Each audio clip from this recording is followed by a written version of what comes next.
Greetings, traders, and welcome back to another In-Depth with Chris episode. In today's discussion, we will be talking about the bear trap. This is, in fact, the counterpart to the bull trap. Neither one of these are good scenarios when you're caught on the wrong side of the coin, but both of them can indeed be traded. The bear trap is no different. So we're going to cover exactly what a bear trap is, as well as how it can be traded, and we're going to cover examples of exactly what it looks like so you can ultimately spot them in your trading and decide whether you want to engage them or just simply avoid them entirely. But before we go any further, if you could do me a favor and click that like and subscribe button down below, I'd really appreciate it so it can, keep these videos rolling out for you guys. But without further ado, let's get going.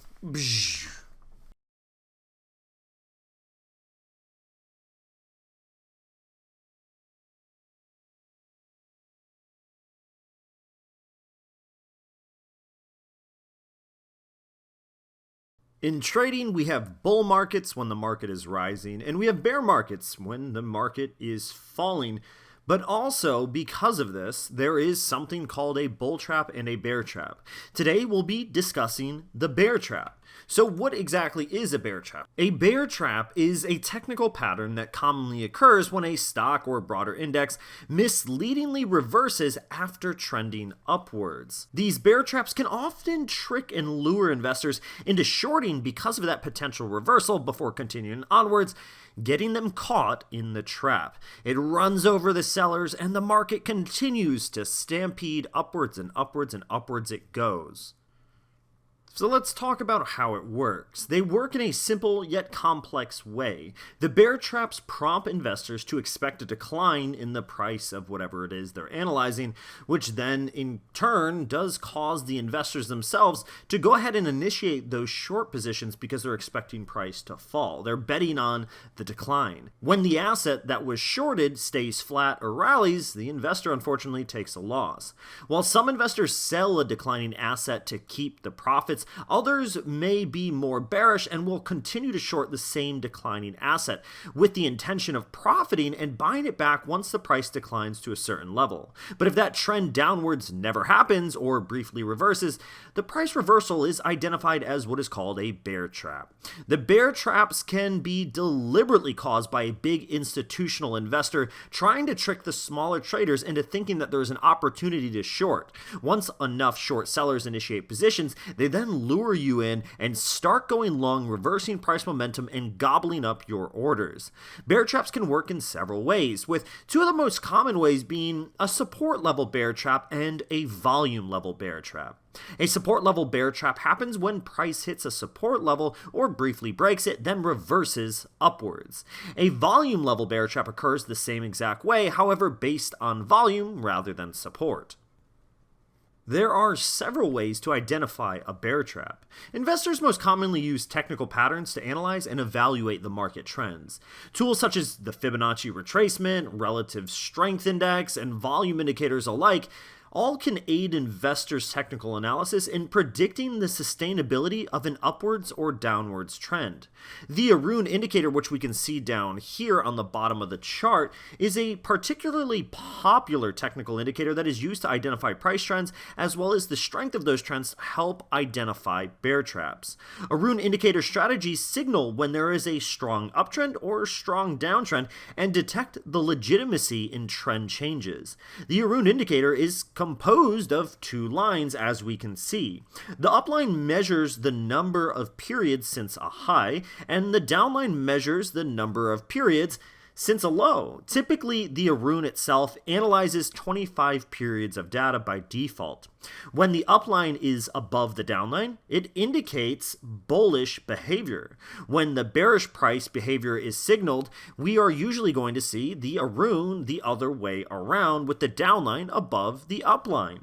When the lines cross, that means usually a new trend is starting. While moving average tools, which use technical analysis of price changes, the Arun indicator is based on timing that compares the last high to the last low. The Arun indicator operates between a scale of 0 to 100. For example, if the Arun up is at 0, well, then that means the asset has not made a new high since the start of the period. If the Arun down is at 0, that then means that the asset has not made a new low since the start of the period.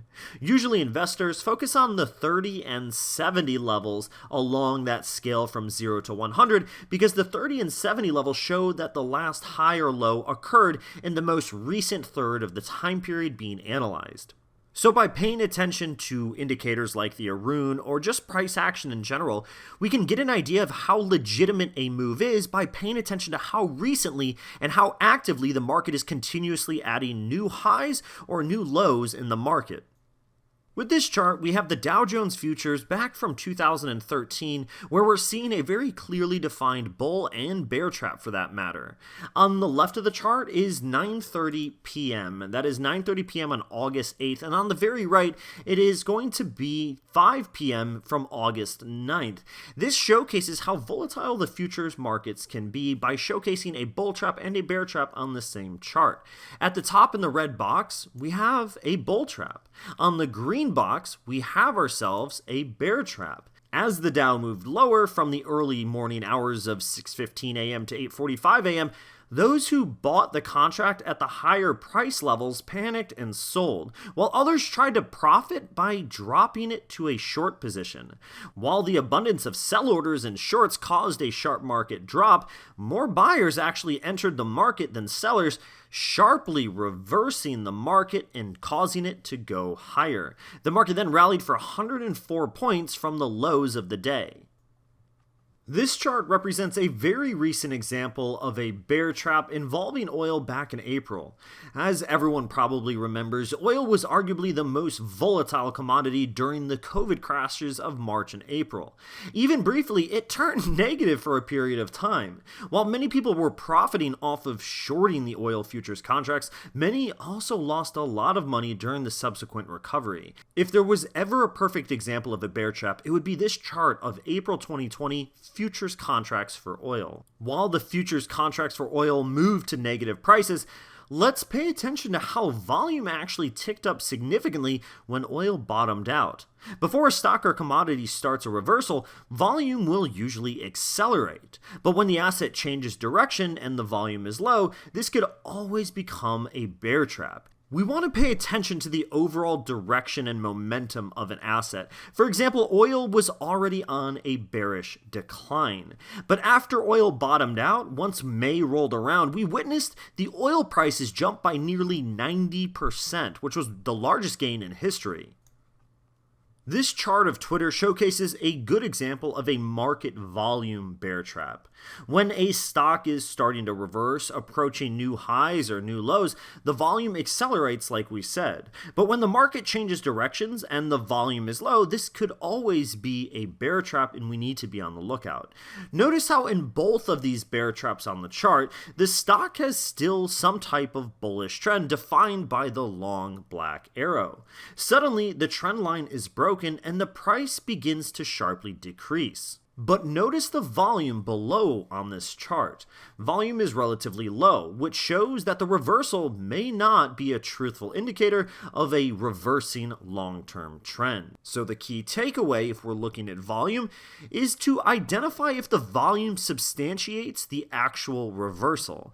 If it's reversing and the volume is relatively low, chances are it's not going to be powerful enough to reverse the entire longer-term trend.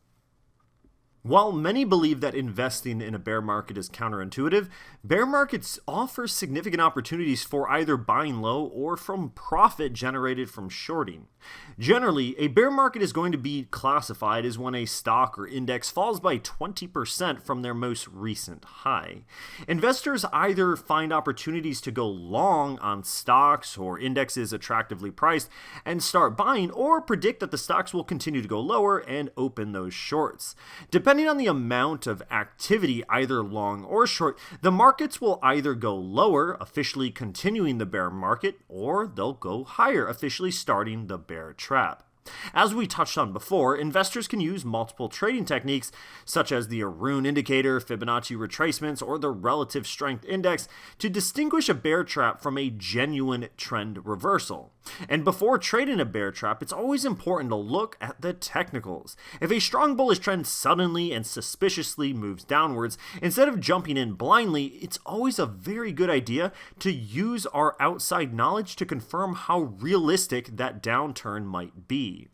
The Arun indicator was touched on earlier in this discussion, and when we talked about it, we were saying that it was initially a good first step to help analyze how legitimate the trend is, and I stand by that statement. The Arun indicator signals when there is a strong uptrend or downtrend so we can get an idea of how powerful the current trend is. That way, we can avoid all of those temporary pivots in the other direction, otherwise known as a bear trap. If we want to avoid the bear trap entirely, one way we can do that is to simply avoid selling short. Short selling is risky, especially during bear traps, because our losses can continue indefinitely. One of the ways to avoid losing unlimited capital when shorting, though, is to make sure that we're implementing a stop loss order. So if we want to stay open, strongly advise paying attention and making sure that we have a stop loss order in place. The stop loss order will stop the bleeding, if you will, and will cap our losses.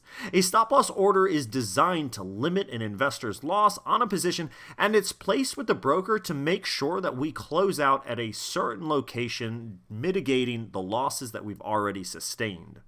Utilizing all of the different indicators that we talked about, or just getting practice with identifying how a bear trap looks and what it acts like, will help you avoid the bear trap in all reality. The more you see it and the more you involve yourself with bear trap examples, the quicker you will be to be able to spot and identify and potentially avoid or take advantage of a bear trap in progress. Because ultimately, if you have correctly identified a bear trap, you have correctly identified which way the market will most likely be going. And if you know which way the market will most likely be going, there's always a way to make some profit out of that knowledge.